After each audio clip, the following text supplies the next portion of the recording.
everyone, welcome to my YouTube channel SS Online Classes. Myself Sabiha Sultana.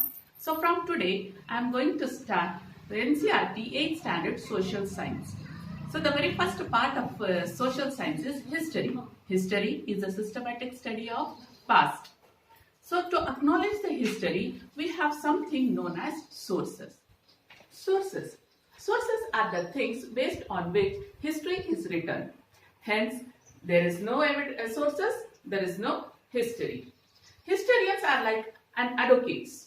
The advocates present their arguments on the basis of the evidence and sources related to the cases. Similarly, historians collect the sources, they subject them on the critical examination, analysis, and then they write the history.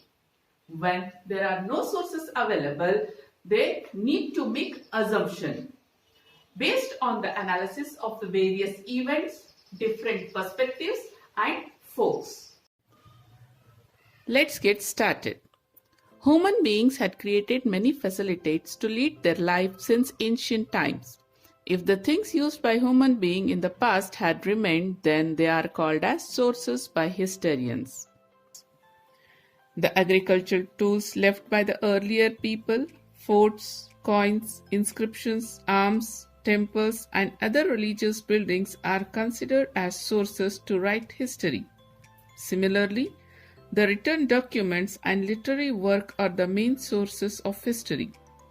The materials needed for the writing of history are the primary sources. So these primary sources can be divided into two parts. First is literary source and another one is archaeological source. Again, this literary source is written into two types, that is written literature and oral literature. Further, archaeological source is divided into four parts, that is inscriptions, coins, monuments and other ruins. First, we will learn about the written literature. Written literature is the main source of literary source. Literature can bring the contemporary social life of the times of the writer alive to us.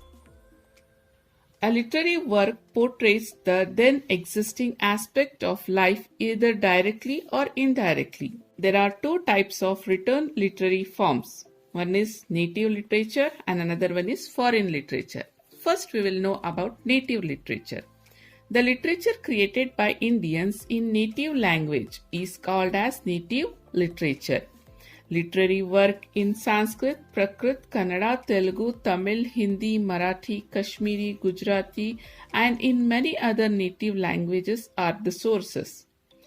For example, Kautilya's Arthashastra, Vishakadatta's Mudra Rakshasa, Kalhana's Rajatarangini, Banabhatta's Harshacharita, Chandbardai's Prithvirajaraso, Pampa's Vikramarjuna Vijaya are the Sangama literatures, and many other such literary works can be named as native literature. These works reflect the contemporary social, religious, economic, culture and political life of the people. So this was all about native literature. Now let's know about foreign literature.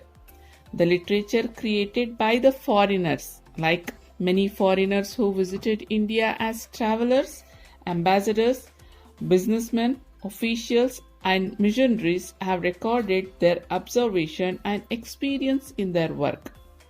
These works are considered as foreign literature.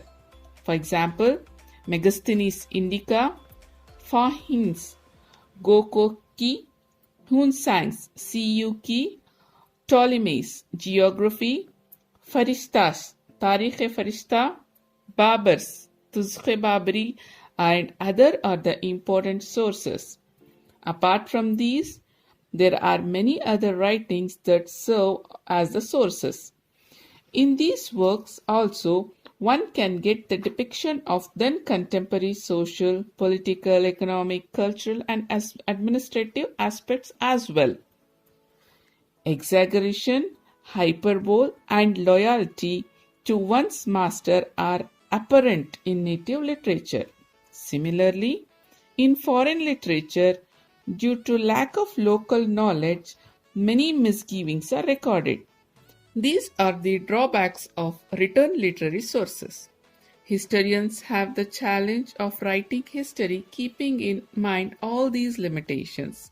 So, this was about the written literature. Let's move towards oral literature. Oral literature means the folk story, folk songs, folk legends, ballads, and other than pass on from one person to another by word of mouth. Since the beginning of human life, human beings are passing on their experiences in form of story, songs, and ballads orally from generation to generation. The folk people have created ballads about their local heroes. There are ballads of Kumararama, the Nayakas of Chitradurga, Kempegowda, Tippu Sultan, Sangoli Rayana, Kitturani Chennamma, and many more legends. Legends means the local mythological stories. Every place will have their own legends.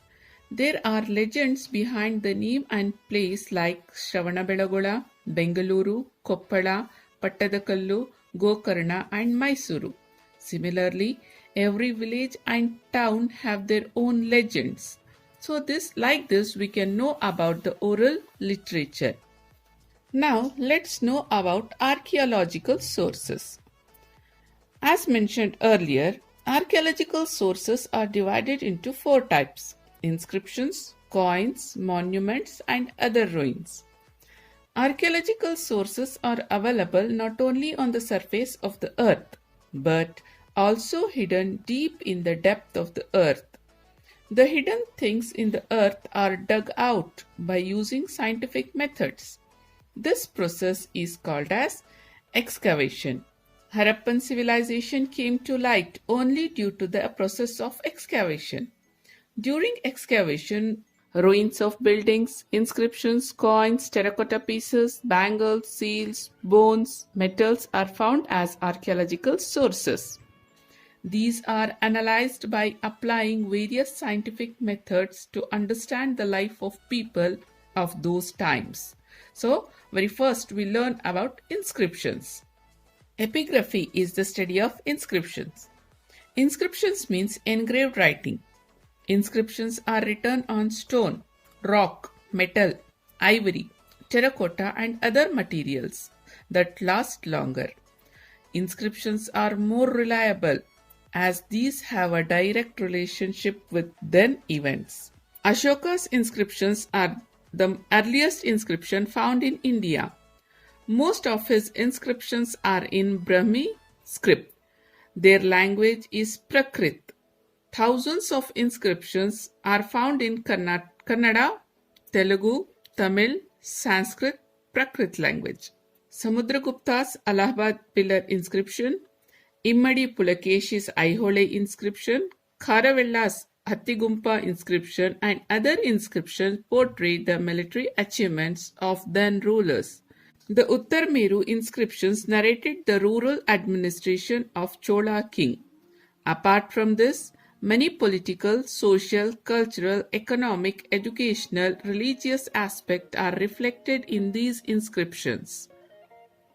Halmidi inscriptions are the first inscription written in Kannada language. So after the inscriptions, let's know about the coins. Numismatic is the study of coins.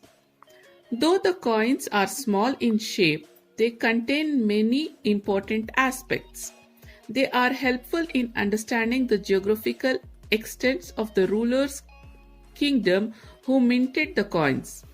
They also aid us in knowing the language of administration, titled that the kings possess their religions, economic conditions of the time, and metal technology in vogue of the particular kingdom. Samudragupta had minted 7 different types of gold coins. Based on the pictures of those coins, it is said that Samudragupta was a lover of music and he had conducted Ashwamedha Yaga too. Gautamiputra Shatakarni got the name of Nahapana erased on his coins and engraved his name on them. This supports the view that Gautamiputra had defeated Nahapana. The availability of Roman coins in Bengaluru proves the fact that this region had trade link with Romans 2000 years back. So with the help of the coins, we can get much more information about the time. Now let's know about monuments.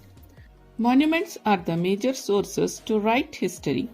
Palaces, temples, forts and pillars are the monuments only. Mehraul's Iron Pillar and Vijayapura's Whispering Gol Gumbas are the evidence of the maturity of then science and technological knowledge. Shah Jahan's Taj Mahal tells the story of love. Chittor's Vijayastambha tells the victory of Ranakumbh. The cave pictures and engraving of Elephanta, Ellora and Ajanta narrates the mastery over painting and sculpture during their time. The temples of Aihole and Pattadakallu explains the evolution of Indian temple architecture. The monuments of Nalanda and the architecture of madrasa built by Gawan in Bidar narrate the importance given to education during those times. The fort of Srirangapatna explains the accomplishment in the area of defense technology. Thus, the monuments throw light on then contemporary religious aspect, technology, economic growth, scientific knowledge and creativity achieved. So after all these things, let's know about other ruins. Based on the various pieces of terracotta, bangles, beads and seal procedure during the examination, one can understand the socio-cultural, economic, political and religious life of then people. So here, terracotta. Terracotta is a red clay material which is burnt to make different articles, vessels and roofing materials in ancient days.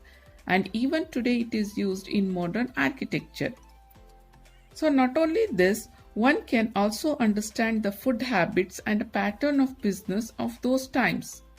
By applying carbon-14 dating procedure on the biological ruins found in these sites, one can arrive at the accurate period of the ruins.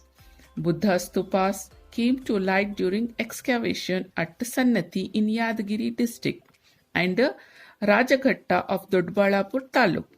In the excavation conducted at Arikamedu and Pattanam in Tamil Nadu, a large number of evidence were found that speaks of commercial contact between South India and Romans. Like this, the remaining found at excavation tells many things that were lost over a period of time. This was all about the sources available to the historians to create history, and which helps us to know about the people of that time. To learn more interesting things about social science, stay tuned and keep learning. Thanks for watching.